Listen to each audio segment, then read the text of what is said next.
రోజు 9 గంటలు ఇచ్చిన అధ్యక్ష. అప్పుడు వీరు మాట్లాడతారు అధ్యక్ష, నేను హరీష్ రావు గారు కానీ కేటీఆర్ గారు కానీ 50 ఏళ్ళు మీరే పాలించినారు. 50 ఏళ్ళు సమైక్య పాలనలో ఆంధ్రలో ముఖ్యమంత్రి ఉండి పొరపాటున మధ్యలో 2 సార్లు తెలంగాణ ముఖ్యమంత్రి అయితే సంఖ్యాబలంతో వాళ్ళని పదవి దింపితే మా నిధులు నీళ్లు నియామకాలు లేక అందరం ఆఖరి సొంత పార్టీ మీదనే పోరాటం చేసి తెలంగాణ తెచ్చుకున్నట్టుగా అధ్యక్ష. మాకు అదేం అవుతుందనే కదా, దాన్ని అన్యాయంగా దళితుని ముఖ్యమంత్రి చేస్తా 3 ఎకరాలు ఇస్తా నీ బిడ్డలో అనుకుంటా మోసం చేసి 10 ఏళ్ళు పాలిస్తుంది. ఇవాళ మేము 10 ఏళ్ళ కర్మ మీది. 50 ఏళ్ళలో నాగార్జున సాగర్ కానీ శ్రీశైలం కానీ సార్ శ్రీశైలం ప్రాజెక్ట్ కానీ సాగర్ కానీ శ్రీరామ్ సాగర్ కానీ వరద కాలువలు కానీ ఇవన్నీ పూర్తి చేసింది మేము ఆ 50 ఏళ్ళ.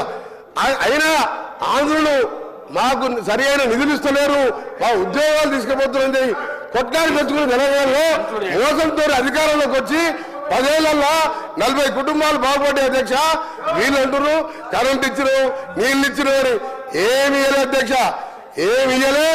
ఇవాళ 100 ఏళ్ళు వెనకకి తీసుకుపోయి కళ్ళకి నీళ్లు పెట్టుకుని ఊళ్ళల్లో పోతే మనం పైసా జమ చేసి 25 లక్షల మందికి 2 లక్షల లెక్క. నువ్వు లక్షిస్తాను హరీష్ రావు గారు కూర్చో, లక్షిస్తాను. 6 ముక్కలు చేసావు. 6 ముక్కలు చేస్తే బ్యాంకు వాళ్ళు వడ్డీకి ఇరిగిపోయింది.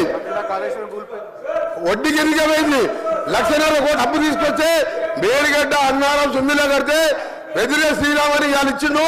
రేపో మాపో అవి కూడా కూలిపోతాయని చెప్పిండు. ఏం చేశాను?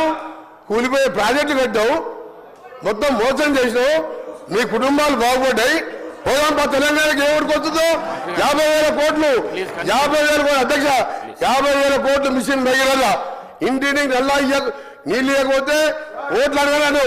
పోదాంపా సిరిసిల్ల ఊరికి పోదాం, సిరిసిల్ల గారి సిద్దిపేట గారి ఒక ఊరికి పోదాం, నల్లా ఇప్పుదాం. నీళ్ళు వచ్చినాయంటే మళ్ళీసారి మేము ఓట్లు అడగాం. ఒక్క దగ్గర లేదబ్బా 50,000 కోట్లు తినేసిండు. మిషన్ భగీరథ మీద 50,000 కోట్లు తినేసిండు. తినుడు తప్ప అన్ని తిని ఇవాళ సంవత్సరంలో నేను దారులు పెరగాలంటే నేషనల్ క్రైమ్ కార్డు అధ్యక్ష. ఒకరి చివరిగా లాస్ట్ పాయింట్ గౌరవ సభ్యులు కేటీఆర్ గారికి నేను చెప్తున్నా, హరీష్ రావు గారికి నేను సమాధానం చెప్తలేను. వారికి మాట్లాడే హక్కు లేదు. ఆయన డిప్యూటీ లీడర్ కాదు, ఆయన సిఆర్పి సెక్రటరీ కాదు, ఒక ఎమ్మెల్యే.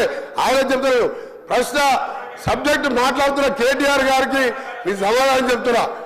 నేను ఒకటే చెప్తున్నా, క్రైమ్ రికార్డు చేయండి.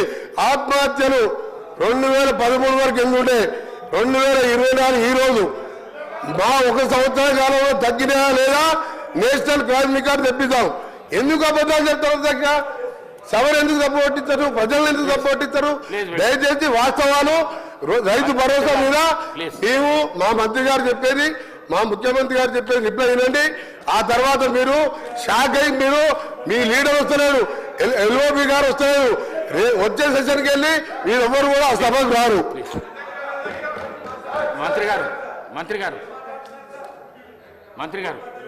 గౌరవ సభ్యులకి